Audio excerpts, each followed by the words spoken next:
프랑스의 작가 생텍쥐베리가 쓴 어린 왕자에서 여우가 어린 왕자에게 이런 말을 합니다.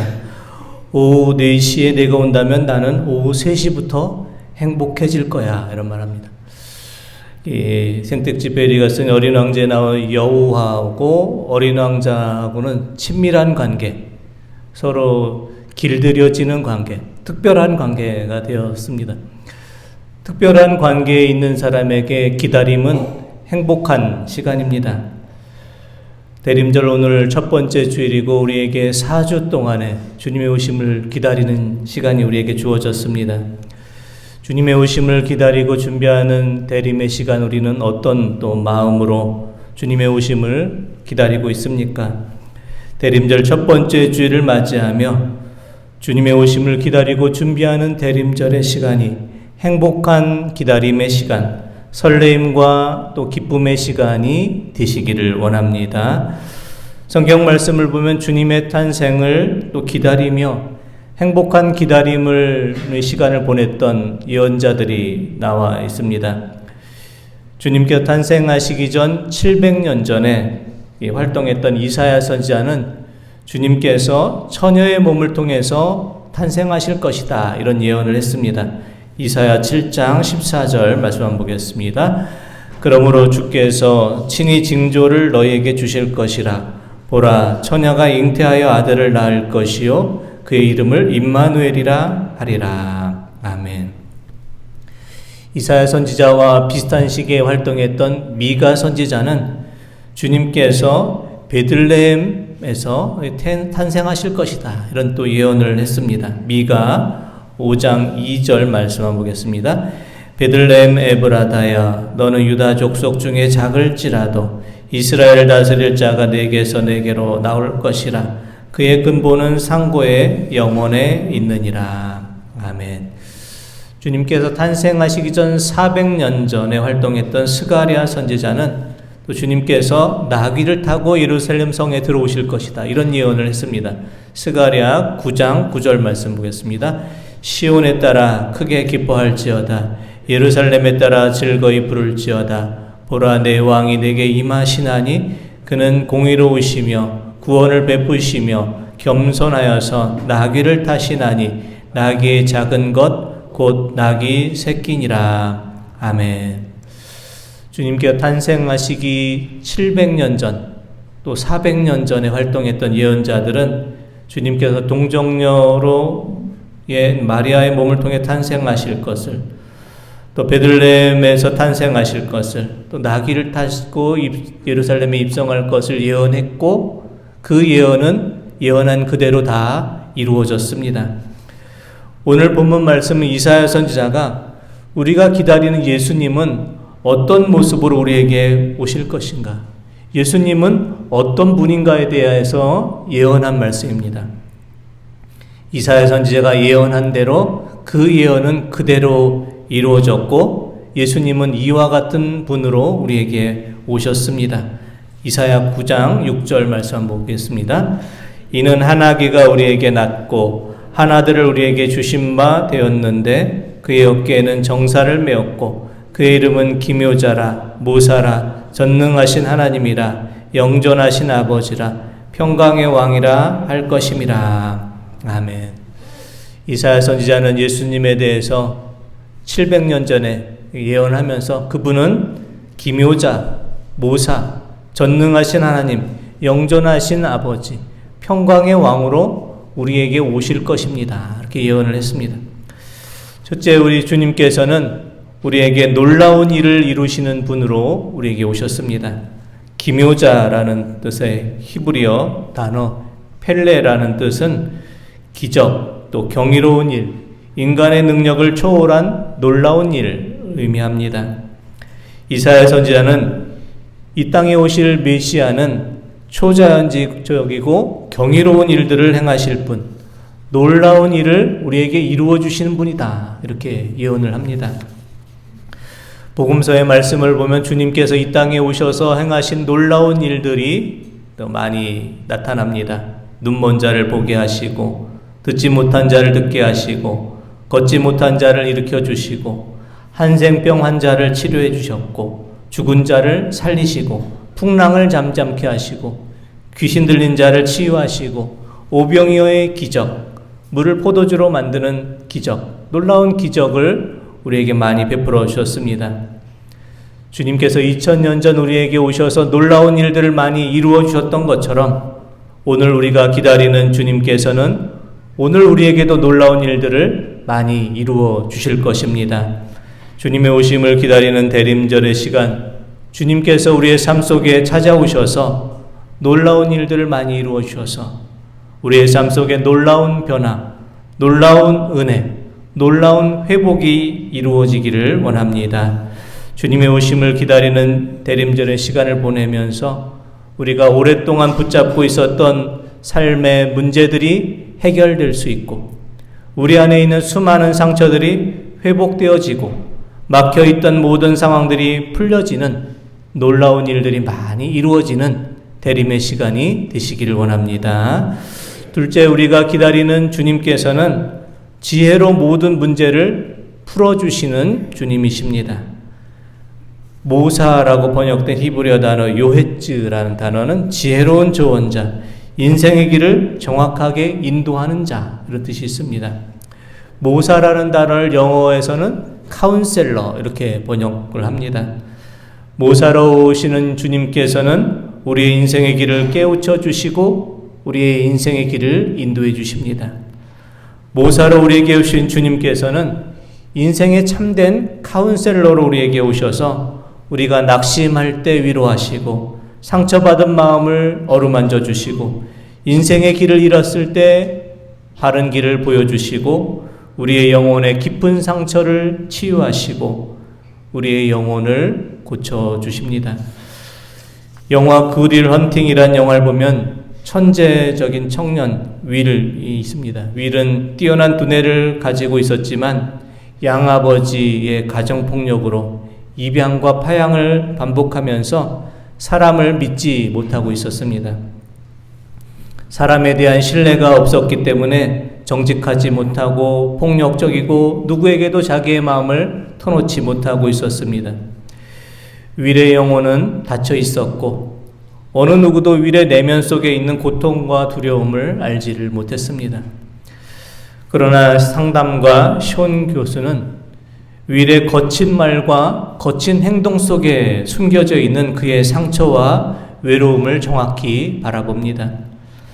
자신도 가정폭력의 피해자였었기에 윌의 마음을 누구보다도 잘 이해할 수가 있었습니다. 윌과 대화를 나누면서 숀은 조용히 윌에게 이런 말을 던져줍니다. 윌, 너의 잘못이 아니야. 내가 받은 상처는 너의 탓이 아니야. 이런 말을 합니다. 숀의 말을 듣고 윌의 마음이 무너지고 윌은 눈물을 흘리면서 자신의 마음을 터놓고 그의 마음의 치유가 조금씩 시작이 되었습니다. 모사로 우리에게 오신 주님께서는 우리 인생의 최고의 상담자, 최고의 치료자, 최고의 위로자로 우리에게 오십니다. 우리가 다른 사람들의 말로 위로받지 못할 때, 가까운 사람도 우리의 마음을 이해하지 못할 때, 우리의 내면의 상처를 아시고 우리의 눈물을 이해하시고 우리가 말하지 못한 모든 아픔까지도 헤아려 주십니다. 주님의 오심을 기다리는 대림절의 시간, 모사로 우리에게 오시는 주님께서 우리를 위로해 주시고 또 우리를 격려해 주시기를 원합니다. 모사로의 이름으로 오시는 주님께서 우리에게 상담자와 위로자의 모습으로 오셔서 우리의 모든 상처, 아픔, 우리의 눈물을 닦아주시고 위로해 주시고 다시 회복시켜 주시는 또 은혜로운 대림절의 시간이 되시기를 원합니다. 셋째, 우리가 기다리는 주님은 전능하신 하나님으로 우리에게 오십니다. 전능하신 하나님이란 그 번역된 히브리어 엘기보르라는 이 단어는 강한 용사, 전쟁에서 이기는 영웅, 어떤 상황도 능히 이겨내는 자를 의미합니다. 우리가 아무리 누군가를 기다려도 그에게 아무런 능력이 없다면 우리가 기다리는 그 기다림은 헛된 기다림이 되고 맙니다. 하지만 우리가 기다리는 주님께서는 전능하신 하나님이십니다. 우리에게가 기다리는 주님은 모든 능력에 부족함이 없으신 전능하신 분으로 우리에게 오십니다. 우리의 인생의 길에 막힌 것을 열어주시고 불가능한 것들을 가능케 하시고 절망 속에 희망을 세워주시는 전능하신 하나님으로 우리에게 오십니다. 2010년에 칠레에 거대한 광산이 붕괴되었을 때 지하 700m에 33명의 광부가 고립되는 사고가 발생했습니다. 지상에서는 그들이 생존할 가능성은 0%에 가깝다 이런 말을 했습니다. 물도 없고 식량도 없는 그런 상황 속에서 그 광부들 33명은 17일 동안을 생존했습니다. 광부들은 날마다 손에 손을 잡고 기도하면서 자신의 생명을 하나님께 지켜주시기를 기도했습니다. 그리고 그들을 향한 구조의 드릴이 정확히 그들이 있는 지점에 도착을 했습니다. 광산 전문가들도 확률적으로 거의 불가능한 일이라고 말했던 일이 일어난 것입니다. 마침내 33명 전원이 다 살아서 지상을 올라왔습니다. 이 구조작전이 다 마친 후에 그들은 인터뷰에서 이런 고백을 합니다. 우리는 지하 광산 아래에서 33명만 있던 것이 아닙니다. 우리 곁에 함께 계신 34번째 계신 분이 계셨는데 하나님께서 우리 곁에서 늘 우리와 함께 하셨습니다. 이런 고백을 했습니다. 대림절의 시간 우리도 모든 상황, 불가능한 상황을 가능케 하시는 전능하신 하나님을 우리도 만나시기를 원합니다. 대림절의 시간 주님께서 전능하신 하나님으로 우리에게 오셔서 우리의 삶 속에 막혀있던 것을 모두 다 열어주시고 불가능했던 일들을 가능케 해주시고 믿는 자에게 능치 못할 일 없음을 우리가 경험케 하여 주시는 은혜로운 대림절의 시간이 되시기를 원합니다. 넷째, 우리가 기다리는 주님은 영존하신 아버지다 이렇게 말씀합니다. 영존하신 아버지란 뜻은 말 그대로 영원히 존재하는 아버지를 말합니다. 영존하신 아버지로 번역된 히브리어 아비아드라는 이 단어는 영원하신 아버지, 끝이 없는 아버지, 영원히 보호하고 인도하신 아버지를 의미합니다. 히브리 문화에서 아버지는 단순한 가장만이 아니라 생명의 근원, 보호자, 인도자, 책임자, 공급자를 의미하고 있습니다. 이사야 선지자는 우리에게 오시는 그 주님이 영원하신 아버지로 오신다 이렇게 말합니다. 영원하신 아버지로 우리에게 오신다는 것은 주님께서 우리를 잠시 동안 돌봐주시는 분이 아니라 영원히 책임지시고 영원히 돌봐주시는 아버지로 오신다는 뜻입니다. 우리가 기다리는 주님은 우리를 잠깐 사랑하고 떠나는 분이 아니고 잠깐 우리에게 도움이 되는 분이 아니라 우리를 영원히 사랑하시고 우리에게 영원히 큰 도움이 되시고 영원히 우리와 함께 하시는 영존하시는 아버지입니다. 어제나 오늘이나 동일하시고 끝까지 우리를 책임지시고 변함없이 우리를 사랑하시고 어떤 상황에서도 우리를 떠나지 않고 우리를 영원토록 돌보시는 하나님이십니다. 대림절의 시간 영존하신 아버지께서 우리에게 오십니다. 아버지처럼 우리를 자녀로 삼아주셔서 우리의 인생을 책임져 주시고 우리의 인생의 앞길을 보살펴 주시고 우리의 모든 필요를 채워주십니다.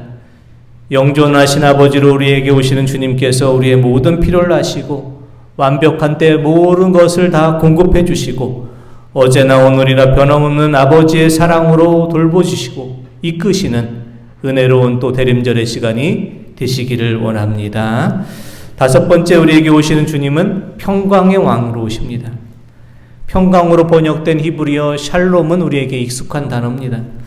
구약 성경에서 이 샬롬이란 단어가 209번이나 나올 정도로 평강이라는 단어는 이 성경의 핵심 주제입니다. 사람의 마음은 갈대와 같아서 작은 인생의 비바람에도 쉽게 무너질 때가 많습니다. 우리의 살아가는 일상의 삶 속에서는 우리에게 있는 평안을 빼앗아가는 일들이 너무나 많이 있습니다. 자기 욕심만 챙기는 정치 지도자들을 보면은 우리가 답답하고 분통이 터집니다.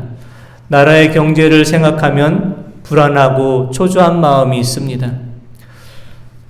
홍콩에서 일어난 큰 화재와 같이 또 온라인 배송업체 쿠팡에서 일어난 또 개인정보 유출 사건과 같이 우리가 사는 사회 곳곳에는 크고 작은 사건 사고들이 우리의 염려와 걱정이 끊이지 않게 합니다.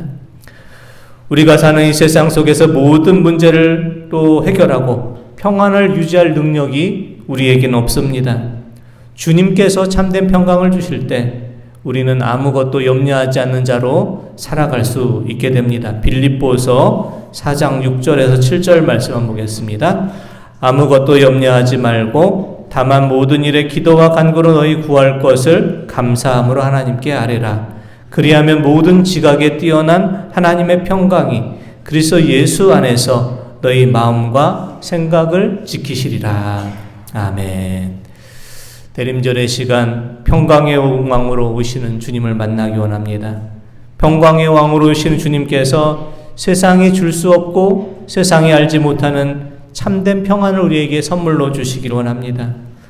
대림절의 시간 아무것도 염려하지 않고 기도와 간구로 주님 앞에 나아감으로 평강의 왕으로 오시는 주님께서 우리의 마음과 생각을 다스려 주시고 지켜 주심으로 주님께서 주시는 참된 평강이 우리에게 가득히 많은 또 은혜의 대림절이 되시기를 원합니다. 대림절은 우리에게 주어진 특별한 은혜의 시간, 특별한 기다림의 시간입니다. 대림절 시간 주님께서 우리에게 오셔서 놀라운 은혜와 사랑을 베풀어 주시기를 원합니다. 대림절 첫 번째 주일을 보내면서 우리의 마음속에 벌써부터 주님의 오심을 기다리는 기쁨이 가득하고 행복한 마음이 시작되기를 원합니다. 기묘자로 오시는 주님께서 놀라운 일을 많이 이루어 주시고 모사로 오시는 주님께서 우리의 마음을 위로해 주시고 우리의 상처를 회복시켜 주시고 전능하신 하나님으로 오시는 하나님께서 모든 불가능한 일들을 가능하도록 변화시켜 주시고 영존하신 아버지로 오시는 주님께서 우리의 모든 필요에 따라 어제나 오늘 한결같은 사랑으로 돌봐주시고 평강의 왕으로 오시는 주님께서 우리의 마음과 생각을 다스려 주셔서 세상이 주지 못하고 알지 못한 그 평강의 선물을 우리에게 또 가득 허락해 주시기를 원합니다. 주님의 오심을 기다리는 대림절의 시간을 보내며 벌써부터 우리의 마음속에 주님을 향한 행복과 설레임이 가득하기를 원합니다. 기묘자로, 모사로, 전능하신 하나님으로, 영존하신 아버지로, 평강의 왕으로 오시는 하나님을 만남으로 하나님께서 주시는 은혜와 사랑과 평강이 가득한 행복한 또 설렘이 가득한 또 대림절 은혜의 시간 되시기를 원합니다. 기도드리겠습니다. 하나님 아버지, 기묘자로, 모사로, 전능하신 아버지로, 영존하신 아버지, 평강의 왕으로 오시는 주님을 우리가 기다리기를 원합니다.